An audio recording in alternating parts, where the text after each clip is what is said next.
Assalamualaikum. Waalaikumsalam warahmatullahi wabarakatuh. Baik Pak, kira-kira gimana nih Pak sejarah mengenai masjid ini bisa diceritakan Pak? Baik, Masjid Habib Ahmad Al-Kab ini masjid yang dulunya hanya ada di Tanjung Selor yang diwakafi oleh yang namanya.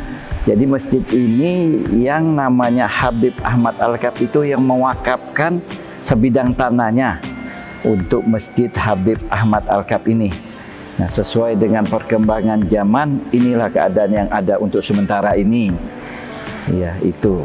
Jadi sejarahnya yang mewakafkan itu adalah Habib Ahmad Al-Kab. Itulah yang dinamakan jadi Masjid Habib Ahmad Al-Kab. Tapi untuk pewarisan atau pewakapan itu tidak sebesar ini. Jadi ada masyarakat yang coba untuk menambah sedikit, dibeli oleh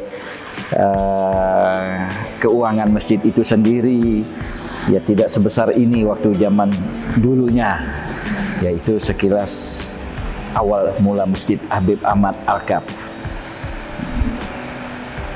Lalu mungkin apalagi yang Mbak mau tanyakan lagi setelah saya menyatakan Masjid Ahmad Al-Kab itu yang diwakafkan oleh Habib Ahmad Al-Kab. Nah begini Pak, kalau saya pernah dengar bahwa masjid ini merupakan masjid pertama yang ada di Tanjung Selor ya Pak ya. Apakah itu benar Pak? Sebenarnya itu benar. Tapi kan ini dulu masjid ini yang tertua itu adalah Masjid Kerajaan Tanjung Palas. Tapi untuk wilayah Tanjung Selor, satu-satunya masjid hanya Masjid Habib Ahmad Al-Kab itu. Itu memang benar. Kejadiannya masjid ini bukan di sini tempatnya dulu, di pinggir sungai. Oh, jadi pindah gitu. Pindah, karena ini wakaf masjidnya ini tanahnya mulai dari pinggir sungai sana sampai ke jalan ini Es Parman. Itu dulu batas masjidnya dulu. Jadi untuk kapasitasnya sendiri ini ada berapa orang nih Pak jamaah yang bisa masuk ke dalam? Kalau kapasitasnya masjid ini karena dulunya diperluas, sekarang ini bisa menampung kurang lebih 1.500 sampai 2.000 lantai atas dan bawah. Lantai atas dan bawah. Ya, 1.500 sampai 2.000. Untuk kapasitasnya gitu. Kalau ukurannya sendiri ini kira-kira berapa? Ukuran untuk dalamnya aja 27 kali 28 meter persegi, sama atas dengan bawah. Tapi kalau untuk cara penampungan di atas lebih kecil karena tidak ada ruang terbuka. Seperti begini keadaannya. Jadi di bawah ini kurang lebih 1.200 atau 1.500 bisa menampung.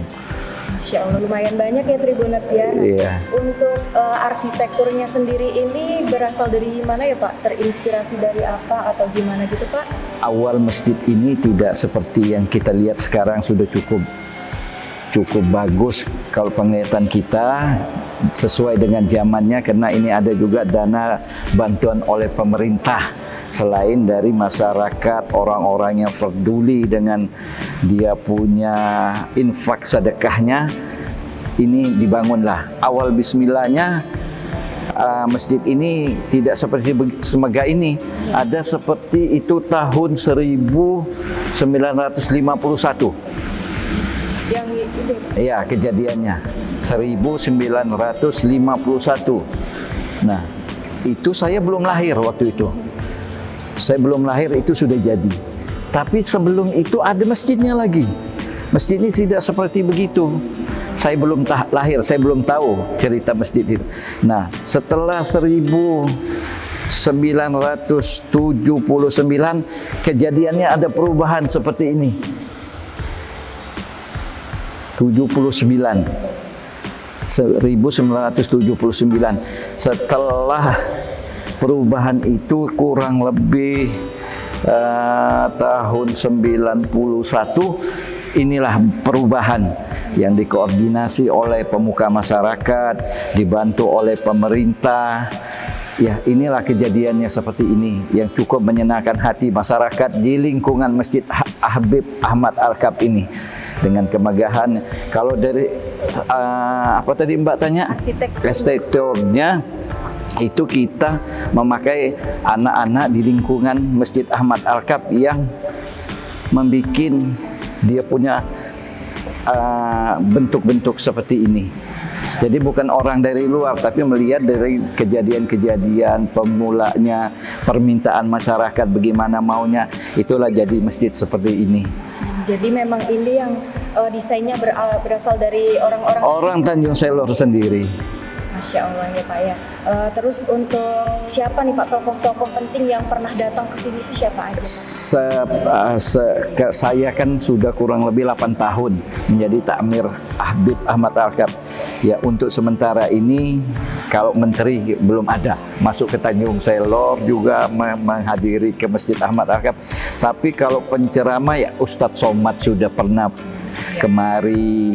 Ya selain dari tokoh-tokoh yang panutan agama lah, seperti Tengku Zulkarnain sudah pernah ke sini, beliau sudah nggak ada, sudah wafat. Seperti ya kalau gubernur sudah setiap gubernur masuk di Masjid Habib Ahmad Alkaf ini. Iya. Nah, selain untuk beribadah nih Pak, kira-kira masjid ini biasa digunakan untuk apa aja nih Pak? Kalau Masjid Habib Ahmad Alkaf ini kalau untuk dari program-program yang ada di lingkungan Masjid Ahmad Alkaf seperti Hafiz Quran ada di belakang, pengajian rutin ibu-ibu juga ada. Setiap malamnya tetap mengadakan ceramah-ceramah pendek untuk orang di dalam lingkungannya. Kalau yang dari kegiatan-kegiatan keluar sering dipakai oleh majelis taklim seperti ibu-ibu meminjam, seperti ada kegiatan-kegiatan masalah infak dan sedekah juga dibahas di sini. Tidak seperti yang yang tabu di dalam masjid, tapi apapun yang kegiatan keislaman selalu dipergunakan masjid ini, karena kita selalu terbuka kepada orang yang tujuannya sama, untuk beribadah, untuk berbuat sesuatu yang baik, mau berimpak, bersedekah juga dibahas di dalam masjid ini. Jadi tidak pernah sunyi masjid ini.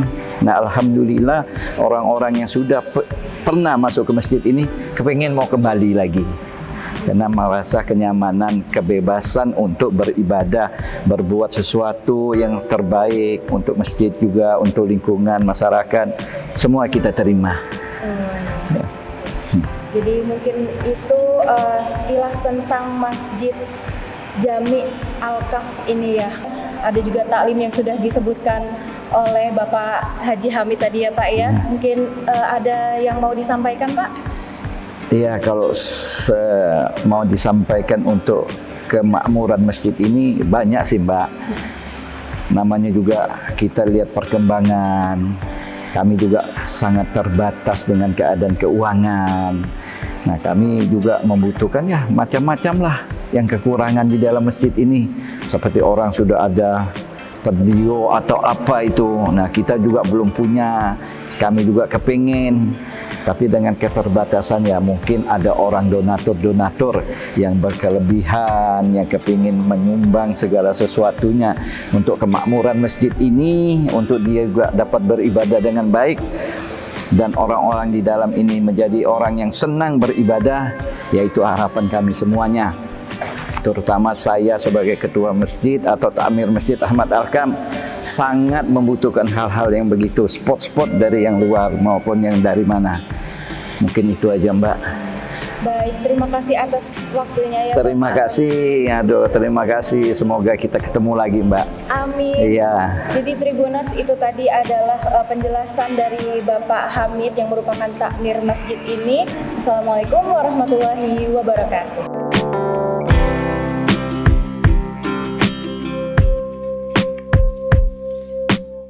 Terima kasih sudah nonton. Jangan lupa like, subscribe, dan share ya.